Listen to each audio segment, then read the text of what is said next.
ഇന്ന് ജനുവരി 2 ഇന്ന് ചരിത്രത്തിൽ ഒരുപാട് പ്രധാനപ്പെട്ട പ്രത്യേകതകളുണ്ട്. പക്ഷേ നമുക്ക് ഇന്ന് ഒരു വിഭാഗത്തെ ഓർക്കണം. ഇന്ന് ലോകം അന്തർമുഖരുടെ ദിനം ആഘോഷിക്കുകയാണ്. Yes, world introvert day.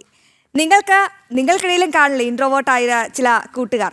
നമ്മളവരെ കളിയാക്കി ഇൻവേർട്ടർ എന്നൊക്കെ വിളിക്കും. പക്ഷേ നമുക്കൊന്ന് ചിന്തിക്കാം, ഒരു വലിയ മരം വളരുന്നത് നാം കാണാറുണ്ടോ? ഇല്ല. അത് മണ്ണിൽ വേരുകൾ ആഴ്ത്തി ആരും കാണാതെ ഒരു ശബ്ദവും ഉണ്ടാക്കാതെ നിശബ്ദമായാണ് വളരുന്നത്. എന്നാൽ അത് വളർന്ന് പന്തലിച്ചു കഴിയുമ്പോൾ ഒരു നാടിന് മുഴുവൻ തണലേകുന്നു. അന്തർമുഖരായ അഥവാ ഇൻട്രോവേർട്ടായ മനുഷ്യരും അങ്ങനെയാണ്. സുഹൃത്തുക്കളെ ഓർക്കുക, ലോകം കണ്ട ഏറ്റവും വലിയ കണ്ടുപിടുത്തങ്ങളും ഹൃദയത്തെ സ്പർശിച്ച കവിതകളും വിപ്ലവകരമായ ആശയങ്ങളും പിറവിയെടുത്തത് നിശബ്ദതയുടെ മടിത്തട്ടിലാണ്. നിങ്ങൾ കുറച്ച് മാത്രം സംസാരിക്കുന്ന ആളാണെങ്കിൽ, ആൾക്കൂട്ടത്തെക്കാൾ അധികം ഏകാന്തത്തെ പ്രണയിക്കുന്നവരാണെങ്കിൽ, നിങ്ങളോട് എനിക്ക് പറയാനുള്ളത് ഇതാണ്: നിങ്ങളുടെ ശാന്തത നിങ്ങളുടെ ബലഹീനതയല്ല.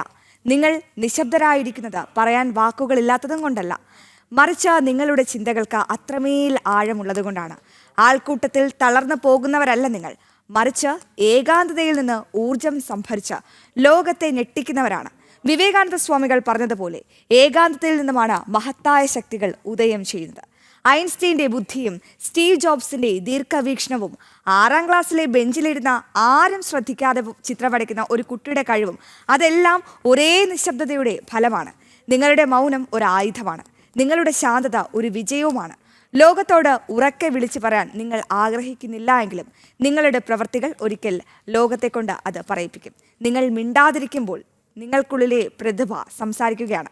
നിങ്ങളിലെ ആ ശാന്തമായ കരുത്തിനെ തിരിച്ചറിയൂ. ലോകത്തിന് വേണ്ടത് നിങ്ങളുടെ ബഹളമല്ല, നിങ്ങളുടെ വ്യക്തമായ കാഴ്ചപ്പാടുകളും ആഴമുള്ള ചിന്തകളുമാണ്. There is a tremendous word for introverts, the power of quiet.